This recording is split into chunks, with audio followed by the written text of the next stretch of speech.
Welcome, my constant reader friends. I'm Tad, and this is Tad Reads Books and Stuff. All right, so today we're doing our third installment in my read-along with Grozz over on his channel, the GKBC. What are we reading?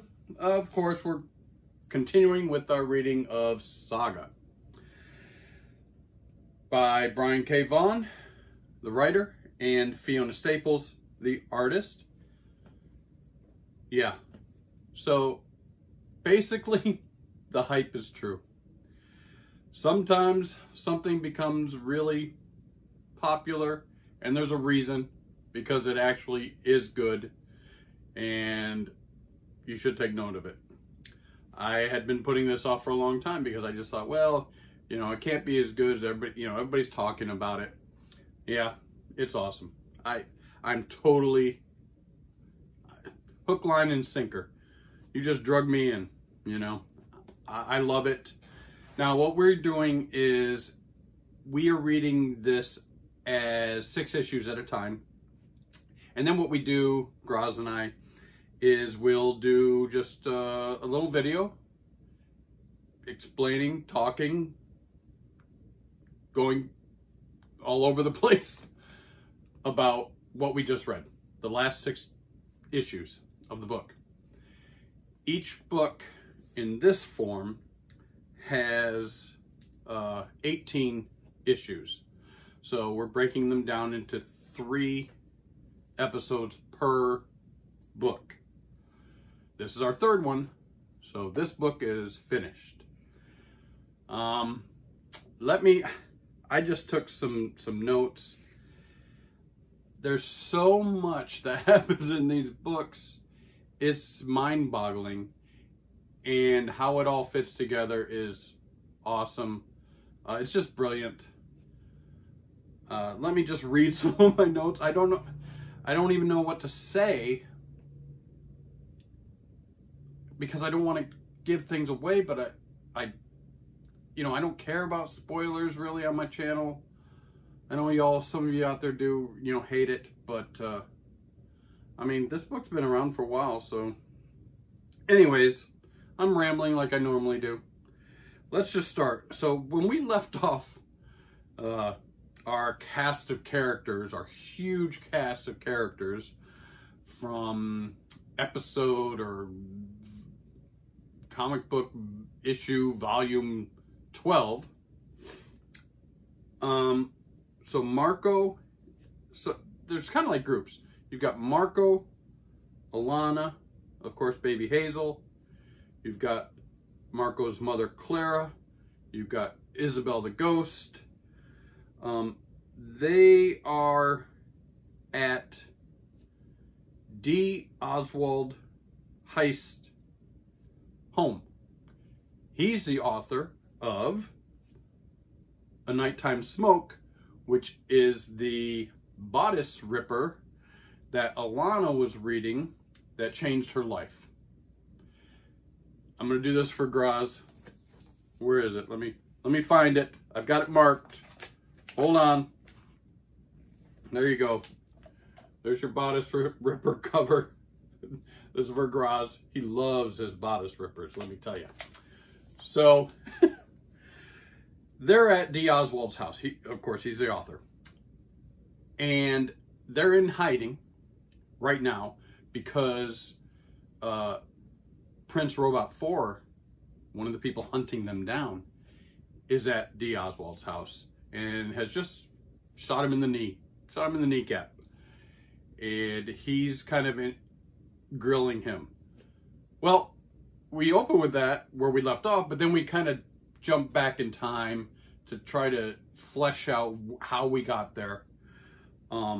So we see them, that group, eventually getting to D. Oswald and finding him, and he's drunk and he pukes on the baby. Funny stuff. Then we've got the other group of people, Gwendolyn, who is Marco's ex-fiance, is with the Will, who is a bounty hunter. The Will has, of course, his partner, the lion cat. And they've also got the little slave girl now. The little slave girl, the Will says, from now on, she's going to be known as Sophie.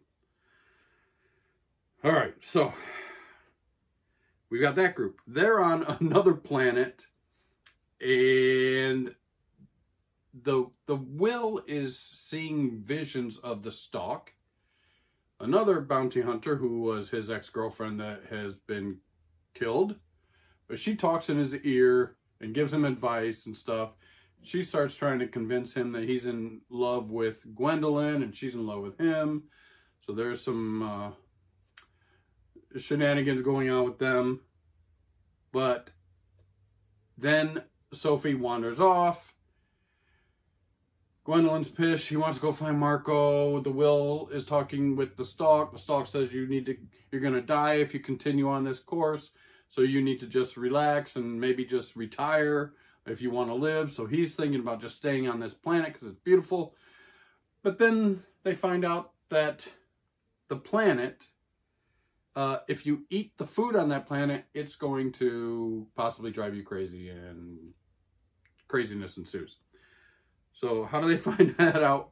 Gwendolyn goes looking for Sophie, who had wandered off. Runs into...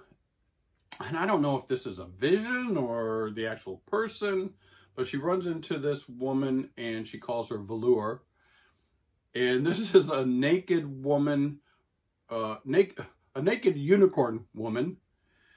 And this naked unicorn woman tells her, don't eat the food, you'll go crazy. So then Gwendolyn spits out anything that she was eating and then they go running off. Oh my God, we're all over the place here, right? Then they jump back to D. Oswald's house, and, you know, what we have found out, let me tell you, it's crazy. We found out that Clara, Marco's mother, is falling in love with D. Oswald, and vice versa. So she wants to, they're in hiding while Robot 4 shoots D. Oswald in the knee, so she wants to protect him. She comes forward. They start a fight. Then finally, bear with me, back on the other planet with the Will, Sophie had eaten some of this fruit and it made her go psycho. And she stabs the Will in the jugular with a little knife and now he's bleeding out. So Gwendolyn rushes in, says, oh, we've got to save him. We have to find Marco now for sure because Marco's can do some magic and might be able to save his life. So they pack up, they figure out that, you know, they've got to go to D. Oswald's planet and find Marco. So they take off. Then we go back, you know, Clara and them are, Robot 4, Prince Robot 4 are fighting. Then, boom, the door kicks in. Gwendolyn's there. Gwendolyn's such a hothead. She's so really messed up. She just acts sometimes without thinking. Oh, my gosh. So then she joins the fight. It's craziness. And I haven't even talked about Upshur and Dorf, who are two journalists that are trying to do an expose or story on Marco and Alana and these two cultures coming together and having a baby. Then he gets confronted by undercover.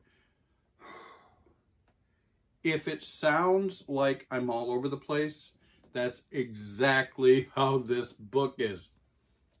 Oh, started to spit. It is, I don't know if this is a word, but maybe I'm making up my own words now.